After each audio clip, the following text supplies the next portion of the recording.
गरिमा सिंह एक अघोषित कांग्रेसी जिसका अपने न्यूज डिबेट्स के माध्यम से एक ही काम होता है, कांग्रेस के पक्ष में माहौल सेट करना, कांग्रेस के पक्ष में प्रचार करना और कांग्रेस के फेवर में नैरेटिव करना।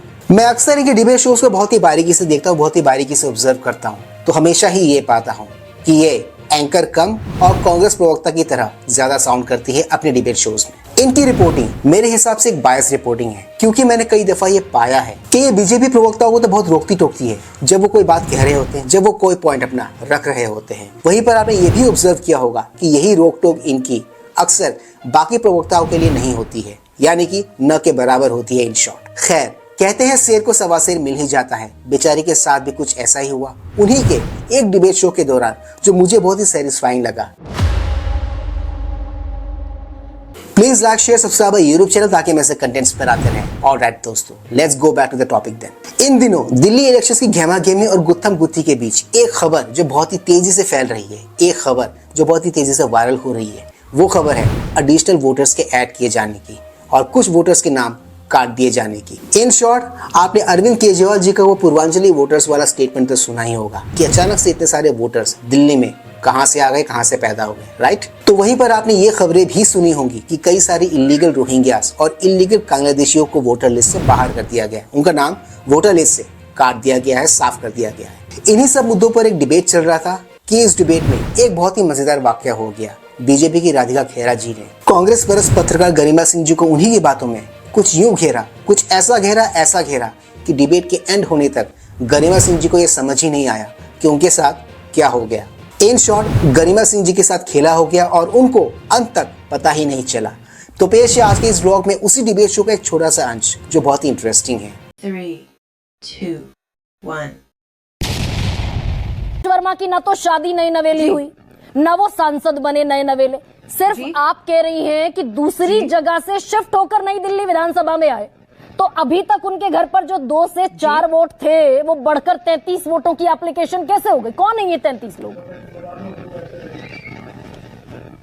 आपको पता है वो जहां रहते थे पहले, हाँ। वहां पे कितनी वोट थी? 4 वोट। कितनी वोट थी? 4 वोट। 4 वोट थी सिर्फ उनके जहां पे। डिबेट के इस सेक्शन में एंकर गरिमा सिंह जी, बीजेपी के प्रवेश वर्मा जी, जिन्होंने एक लिस्ट सबमिट की है, वो नए वोटर्स की लिस्ट की, उस पर ये सवाल खड़े कर रही है और इनका ये क्वेश्चन, इनका ये सवाल एक्चुअली उसी कंटेक्स्ट में है। जो लोग काम करते थे ना, उनकी भी वोट वहीं थी। अब वो यहाँ शिफ्ट हुए, उनका स्टाफ यहाँ आया तो उनकी भी वोट आ गई। जाहिर सी बात है, मेरे घर में जो लोग रहते हैं, 24 घंटे हमारे साथ रहते हैं, उनकी भी वोट यहाँ पे हो जाती है। कोई दूर से अगर आया हुआ होता है, वो वहां नहीं जाता देने वोट, जहां रहते हैं वहीं अपनी वोट देते हैं, जहां रहने आ जाते हैं। ये सिर्फ 15 दिन में राधिका खेड़ा अभी चुनाव के मैं ये समझना चाह रही हूँ, 15 दिन पहले ये याद आया कि रसोइये का भी वोट बनेगा, माली का भी, यानी कि सारे लोगों ने हमेशा हमसे सवाल पूछ कहा था ना कि एंकर गरिमा सिंह जी बहुत ही ज्यादा रोकती टोकती हैं बीजेपी के प्रवक्ताओं को जब वो कुछ कह रहे थे, जब वो कोई इंपॉर्टेंट बात कर रहे होते हैं, राइट।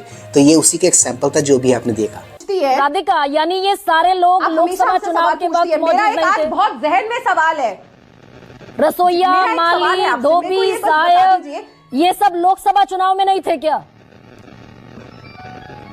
मुझे बस इतना बता दीजिए गरिमा जी, वो 24 लोग कौन हैं जिनकी वोट राहुल गांधी के घर में है? राहुल गांधी अकेले रहते हैं उस घर में?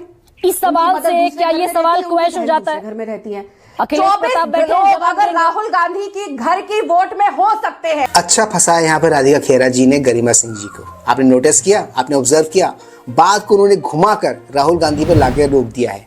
अब यहाँ से ये क्या जवाब देंगी, वो बहुत इंटरेस्टिंग होने वाला है। गरिमा सिंह जी ने यहाँ पर बीजेपी के एक नेता द्वारा जो नए वोटर्स की लिस्ट सबमिट की गई है, उस पर तो सवाल पूछ लिया बीजेपी की प्रवक्ता से, राइट। आपने ये सब कुछ देखा ही, बट इन्होंने यही सवाल, सिमिलर से सवाल कांग्रेस के प्रवक्ता से नहीं पूछा, राहुल गांधी के उन 24 वोटर्स को लेकर। और राधिका खेरा जी ने एकदम सही काम किया यहाँ पर, राहुल गांधी को इस डिबेट के सेंटर में लाकर।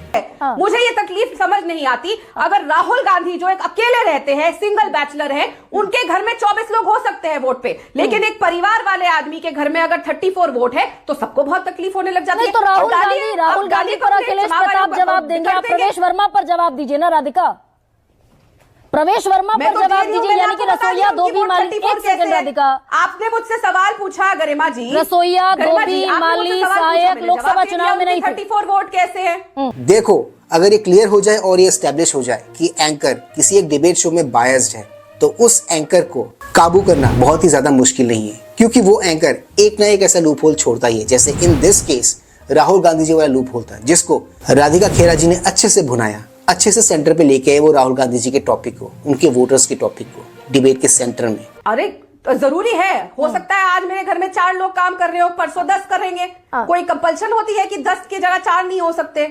हमेशा आपके परिवार में उतने ही लोग रहते हैं, क्या पता उनका कोई भाई रहने आ गया हो साथ, जॉइंट फैमिली हो गई हो, क्या इसमें तकलीफ की बात है? और ये सब महज 15 दिन में, ये सब मात्र 15 दिन में हो रहा होती है ना।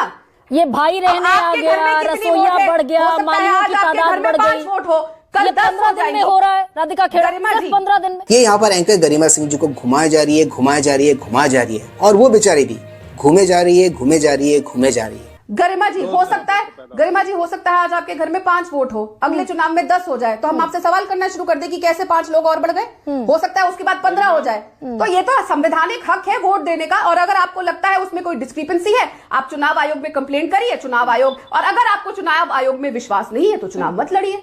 तो ये राधिका चुनाव, कि आप चुनाव आयोग में भी विश्वास नहीं करेंगे और लोग बढ़ सकते हैं। वैसे दम तो था इनकी बातों में, कोई जरूरी थोड़े ही है, और या फिर किसी रूल बुक में लिखा हुआ है कि जो आज है कल भी वही होगा, कल बदल भी तो सकता है। और राधिका खेरा जी ने ये बात एकदम सही कही है, अगर आपको कोई डिस्क्रिपेंसी लग रही है, कोई प्रॉब्लम लग रही है, तो आप चुनाव आयोग से जाके शिकायत कर सकते हैं, वो करिए। आज के इस ब्लॉग को बनाने का मेरा मकसद और मेरा ऑब्जेक्टिव आपके साथ ये शेयर करना था कि बीजेपी की एक धाकड़ प्रवक्ता ने कैसे एक कांग्रेस प्लस पत्रकार को उन्हीं के डिबेट शो में बुरी तरह धो डाला, रगड़ डाला।